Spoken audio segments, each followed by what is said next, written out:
Bapak sekalian, saya tidak bercerita yang lain. Ini fakta hasil investigasi kami. Mohon maaf sekali lagi, ini muhasabah. Saya tidak bermaksud menjelekkan sebuah daerah, tidak. Ini Indonesia, negara kita, ya, rumah kita, kampung halaman kita. Bapak Ibu rahmati Allah.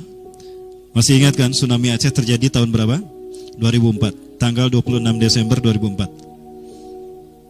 Kisah ini sampai pada saya, dan demi Allah kita sudah bahas di sini ya. Dan ada salah satu dari orang Aceh yang hadir, sudah 3 orang Aceh yang mendengar cerita saya. Mereka mengatakan, iya, saya mendengar Ustaz, saya korbannya juga, korban tsunami. Tapi alhamdulillah saya selamat, tapi orang tua saya, adik-adik saya sudah tidak ada. Mereka menjadi korban. Dan ini pernah hadir di Trans Studio. Ceritanya begini,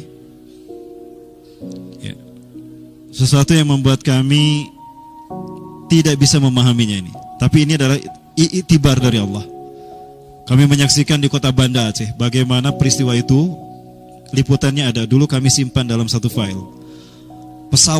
Kapal peri yang begitu besar itu terpontang-panting, terseret sampai ke tengah kota Banda Aceh, sampai terdampar di atas hotel berbintang 5. Kapal peri yang bisa memuat truk, 10 truk, beberapa puluh mobil, motor dan penumpang, itu bisa tersapu sampai ke beberapa puluh kilometer ke kota Banda Aceh. Tapi di pinggir pantai, di sana ada makam Syah Kuala di Banda Aceh. Di makam Syah Kuala itu numpuk yang namanya kondom dan minuman bir. Sesuatu yang tidak masuk di akal, Bapak Ibu. Kapal peri bisa terseret sampai ke tengah kota, kok kondom masih di pinggir pantai sama botol minuman keras? Berarti itu isyarat dari Allah. Allah sisakan itu untuk menjadi itibar mauizah bagi kita. Maka kami cari data, ternyata ketemulah seorang ustadz pernah memperingatkan, orang-orang yang datang ke sana itu bukan orang Aceh. Sebagian besar dari mereka adalah para pendatang, para wisatawan yang membawa virus perilaku itu ke dalam kota Aceh. Mereka melakukan pesta nudis di pinggir pantai. Yang paling memalukan, ketika itu kita bawa sebagai barang bukti ke Bandung, ketika kita laporan, itu di sana ini bukan saya tidak ikut. Ya, ini tim dari pesantren kami yang berangkat. Saat itu kami difasilitasi oleh Menpora, Pak Adi Aksa Daud, untuk menjadi tim relawan di Banda Aceh tahun 2004. Sampai ada satu dari tim kami menikah dengan korban di sana menjadi orang Aceh. Ya, kondomnya kami bawa, dan kondom itu bertuliskan yang memalukan, Made in Banjaran. Bapak Ibu rahmati Allah, ini pelajaran buat kita. Ulama tadi mengingatkan, saya saat itu demi Allah menyaksikan mereka melakukan pesta bugil di pinggir pantai. Aku peringatkan mereka, demi Allah, kalian melakukan perbuatan keji, sangat keji, fahsyat, perbuatan yang sangat mungkar. Intahu antum, berhentilah kalian. Allah akan murka kepada bangsa ini, pada kalian. Tiba-tiba ada senjata. Diingat ke lehernya, lalu dia melihat. Ya, Bapak Ibu tahu yang punya senjata siapa? Ya, pergi, atau kalau tidak saya tarik pelatuknya.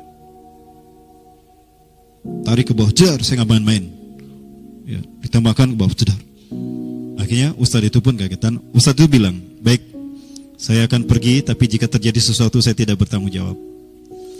Ustadz itu pun pulang ke Yogyakarta. Pagi-paginya nyetel di tanggal 26 Desember terjadi peristiwa itu. Ingat, azab Allah di dalam surat Al-Anfal dijelaskan akan ditimpakan kepada kaum ketika, satu, mereka sedang tidur, kedua, ketika mereka di pagi hari sedang bermain-main. Pagi harinya tsunami itu terjadi. Ya, Bapak Ibu sekalian yang dirahmati Allah, pelajari surat Al-Anfal, bagaimana hukum Allah ditimpakan. Ini karakter surat Al-Anfal dan rumusan bencana bagaimana Allah timpakan pada manusia. Baik Bapak Ibu rahmati Allah. Dan ingat, Rasulullah memberitahukan pada kita, jika kalian berada di tempat yang dulu ada kaum yang diazab di atasnya, maka jangan berlama-lama. Ini adalah mereka yang diazab nyaris sama, yaitu di Pompei, di lereng gunung Vesuvius, Italia. Pernah mendengar cerita kaum Pompei? Ada filmnya kan, yang dibuat oleh Hollywood tentang Pompei. Mereka melakukan perbuatan juga yang sama, kejinya. Mereka memang laki-laki dengan laki-laki, perempuan, tapi perempuan dengan laki. Cuma zina mereka lakukan di depan rumah. Kemuliaan satu keluarga dinilai dari keberanian mereka melakukan persetubuhan di luar rumah. Bahkan mereka membuat miniatur tipuan, duplikasi kelamin laki-laki dan perempuan itu dipasang di depan pintu rumah mereka. Itu kaum Pompei. Saya yakin ada nabi dan rasul yang diutus ke tengah-tengah mereka. Ya. Namun karena mereka melakukan perilaku keji tadi, orang-orang soleh didakwahkan pun ditolak, bahkan diusir seperti mereka lakukan pada Nabi Lut, maka Allah timpakan azab. Ya, nauzubillah min dzalik.